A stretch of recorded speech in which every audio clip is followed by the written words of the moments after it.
ആരതെന്നുടനറിഞ്ഞു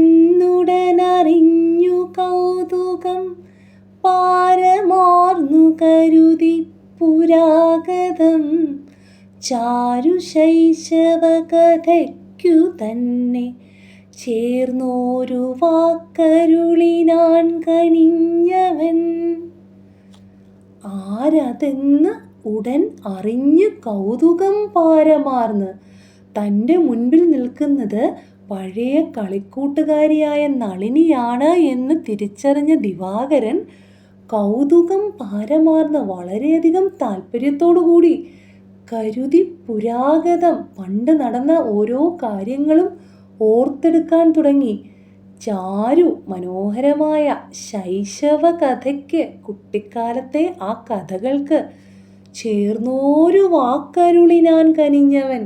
ആ കുട്ടിക്കാല കഥകളെല്ലാം നന്നായി ഓർക്കുന്നു എന്നുള്ള തരത്തിൽ തന്നെയാണ് ദിവാകരൻ നളിനിയോട് പ്രതികരിച്ചത്. അതല്ലാതെ എന്നെ അങ്ങ് ഓർക്കുന്നില്ലേ, ഞാൻ പഴയ കളിക്കൂട്ടുകാരിയായ നളിനിയാണ് എന്ന് പറയുമ്പോൾ നളിനിയോ, ആ പേരെവിടെയോ കേട്ട പോലുണ്ട്, പക്ഷെ ഓർക്കുന്നില്ല എന്നാ ദിവാകരൻ പറഞ്ഞതെങ്കിൽ നളിനിക്ക് സഹിക്കാൻ പറ്റില്ലായിരുന്നു.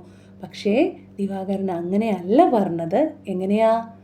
പാരവും പരിചയം കലർന്നെഴും പേരുമീ മധുരമായ കണ്ഠവും സാരമായി സ്മൃതിയിൽ നീയുമിപ്പോൾ നിൻ ദൂരമാം ഭവനവും വരുന്നയേ. പാരവും പരിചയം കലർന്നെഴും പേരും. നളിനി, എനിക്കിപ്പോൾ നിന്നെ നല്ല ഓർമ്മയുണ്ട്. നളിനി എന്ന് പറയുന്ന ആ പേര് എനിക്ക് വളരെയധികം ഓർമ്മയുണ്ട്. മധുരമായ കണ്ഠവും, കണ്ഠം കഴുത്താണ്. നളിനി, നിന്റെ കഴുത്ത് ഞാൻ ഓർക്കുന്നുണ്ടെന്നല്ല അവിടെ കവി ഉദ്ദേശിച്ചത്. മധുരമായ കണ്ഠം എന്ന് പറഞ്ഞാൽ മധുരമായ ശബ്ദം. പിന്നെ സാരമായി, പ്രധാനമായി, സ്മൃതിയിൽ, ഓർമ്മയിൽ, നീയുമിപ്പോൾ നിൻ ദൂരമാം ഭവനവും വരുന്നയേ. ദൂരത്ത് എൻ്റെ വീട്ടിൽ നിന്ന് നോക്കിയാൽ ദൂരെയായിട്ട് കാണുന്ന നിന്റെ ഭവനം, വീട്, അത് ഞാൻ ഓർക്കുന്നു. നിന്റെ പേരോർക്കുന്നു, നിന്റെ ശബ്ദം ഓർക്കുന്നു. നളിനി, എനിക്ക് നിന്നെ നല്ല ഓർമ്മയുണ്ട്. ഇത്തരത്തിലാണ് ചാരു ശൈശവ കഥയ്ക്ക് തന്നെ ചേർന്നൊരു രീതിയിൽ അദ്ദേഹം പ്രതികരിച്ചത്. കണ്ടുടൻ സ്വയമറിഞ്ഞിടാത്തതോർത്തിണ്ടൽ വേണ്ട സഖി, കേണിടേണ്ട കേൾ.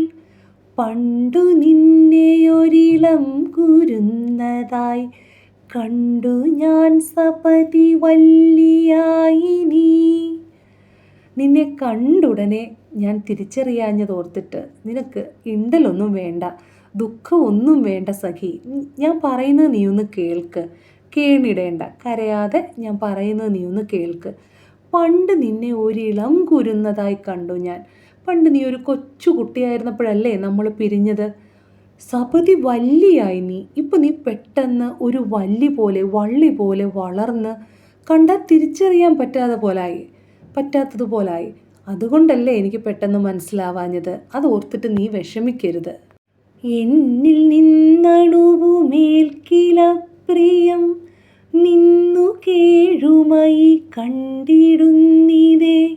നിന്നിലി പ്രണയ ചാപലത്തെ ഞാൻ അന്നുമിന്നും ഒരുപോലെ വത്സലേ. പണ്ടും നളിനി, നിനക്കൊരു സ്വഭാവമുണ്ട്. എന്നിൽ നിന്നും, എൻ്റെ ഭാഗത്ത് നിന്നും ഒരു ചെറിയ ഇഷ്ടക്കേട് എന്തെങ്കിലും നിനക്കുണ്ടായാൽ അപ്പോൾ നീ നിന്ന് കരയും. ഇപ്പോഴും ഒരു മാറ്റവുമില്ല. ആ ഒരു പ്രണയ ചാപല്യം അന്നും ഇന്നും നിന്നിൽ ഉണ്ട്. അതായത് പണ്ട് പ്രണയം എന്ന് ഉദ്ദേശിച്ചിരിക്കുന്ന സ്നേഹം, ഇഷ്ടക്കൂടുതൽ കൊണ്ട് ദിവാകരൻ്റെ ഭാഗത്ത് നിന്ന് എന്തെങ്കിലും ഒരു ചെറിയ പ്രശ്നം എന്തെങ്കിലും ഉണ്ടായാൽ അപ്പോൾ നിന്ന് നളിനി കരയാൻ തുടങ്ങും. ഇപ്പോഴും അത് തന്നെ. ഇപ്പം എന്ത് പ്രശ്നം ഉണ്ടായെന്നാണ് പറയുന്നേ? ദിവാകരൻ നളിനിയെ കണ്ട ഉടനെ തിരിച്ചറിഞ്ഞില്ല. അപ്പോൾ ദിവാകരൻ വിചാരിക്കുന്നത് നളിനി കരയുന്നത് അതുകൊണ്ടാണെന്നാണ്. നളിനി പരിചയപ്പെടുത്തിയ ശേഷമാണ് ദിവാകരന് നളിനി ആരാണെന്ന് മനസ്സിലായത്. എന്നാൽ നളിനി കരയുന്നത് അതുകൊണ്ട് മാത്രമല്ല. ദിവാകരനെ ദീർഘനാൾ കാണാൻ ആഗ്രഹിച്ചിരുന്ന ശേഷം കാണുമ്പോൾ ഒരു സന്യാസിയുടെ വേഷത്തിലാണ് കാണുന്നത്.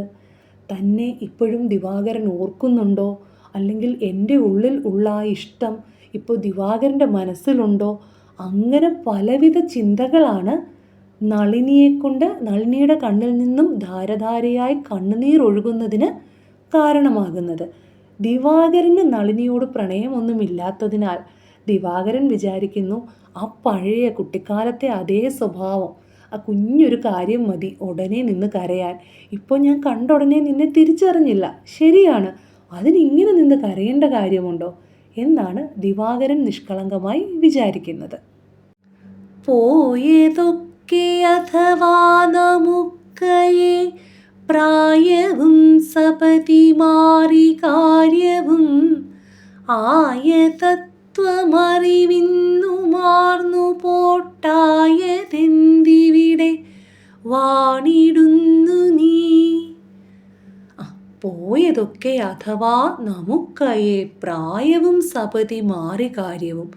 കഴിഞ്ഞതെല്ലാം കഴിഞ്ഞു, നമ്മുടെ പ്രായവും കാലവും എല്ലാം മാറി. ആയ തത്വം അറിവിന്നു മാറുന്നു, നമ്മുടെ അറിവിന് വ്യാപ്തി ഉണ്ടായിരിക്കുന്നു. അതുകൊണ്ട് അതെല്ലാം പോട്ടെ. നീ എന്താണ് ഇവിടെ താമസിക്കുന്നത്?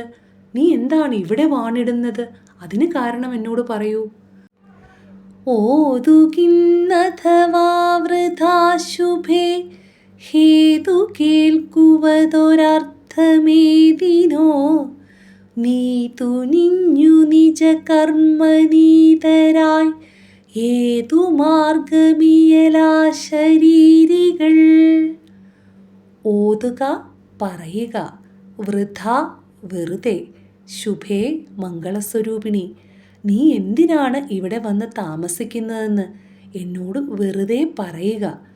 ഹേതു കേൾക്കുവതൊരർത്ഥമേതിനോ, അത് കേൾക്കുന്നത് കൊണ്ട് എന്തെങ്കിലും ഒരർത്ഥമുണ്ടാകുമോ എന്നെനിക്ക് പറയാൻ പറ്റില്ല. നീ തുനിഞ്ഞു നിജ കർമ്മനീതരായി ഏതു മാർഗമിയലാ ശരീരികൾ. ഓരോരുത്തർക്കും ഓരോ കർമ്മവും ഓരോ ലക്ഷ്യവുമാണുള്ളത്. ആ കർമ്മം ചെയ്യുന്നതിന് കർമ്മനീതരായി, കർമ്മത്താൽ നയിക്കപ്പെട്ടവരായി നമ്മൾ ഓരോ മാർഗവും സ്വീകരിച്ച് ഓരോ പ്രവൃത്തിയും അനുഷ്ഠിക്കുന്നു. അപ്പോൾ അങ്ങനെ എന്തോ ഒരു കർമ്മം ചെയ്യുന്നതിന് വേണ്ടിയാണ് നീ ഈ രൂപത്തിൽ ഇവിടെ ജീവിക്കുന്നത് എന്നെനിക്ക് മനസ്സിലായി. അതെന്തായാലും നീ എന്നോട് പങ്കുവെക്കുക. പിന്നെയൊന്നുപകാരമേതിനോ എന്നെയോർത്തു സഖിയേതോതുക. അന്യജീവനുതകി സ്വജീവിതം ധന്യമാക്കുമമലേ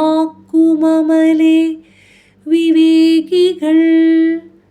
പിന്നെ എന്തെങ്കിലും ഒരു ഉപകാരം ചെയ്യാൻ കഴിഞ്ഞാൽ തീർച്ചയായും ഞാൻ ചെയ്യാം. സഖി, കൂട്ടുകാരി, എന്നെ ഓർത്ത് അത് ഓതുക.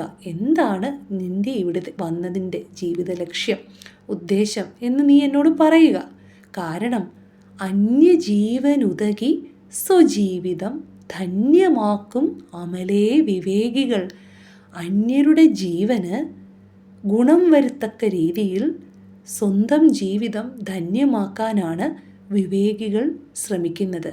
സ്വന്തം സന്തോഷം കണ്ടെത്തുന്നത് ഒരിക്കലും മറ്റുള്ളവരുടെ ദുഃഖമാകാതിരിക്കാൻ വിവേകികൾ ശ്രദ്ധിക്കും.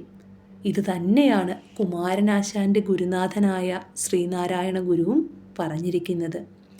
അവനവനാത്മസുഖത്തിനാചരിക്കുന്നവ അപരന്നു സുഖത്തിനായി വരേണം. നമ്മൾ നമ്മുടെ സുഖത്തിനു വേണ്ടി ചെയ്യുന്ന കാര്യങ്ങൾ ഒരിക്കലും മറ്റുള്ളവർക്ക് വേദന പകരുന്നവയാവരുത്. അവർക്കും സുഖം ജീവിതത്തിൽ കിട്ടുന്നവയെ നമ്മൾ നമ്മുടെ സുഖത്തിനു വേണ്ടി ചെയ്യാവൂ.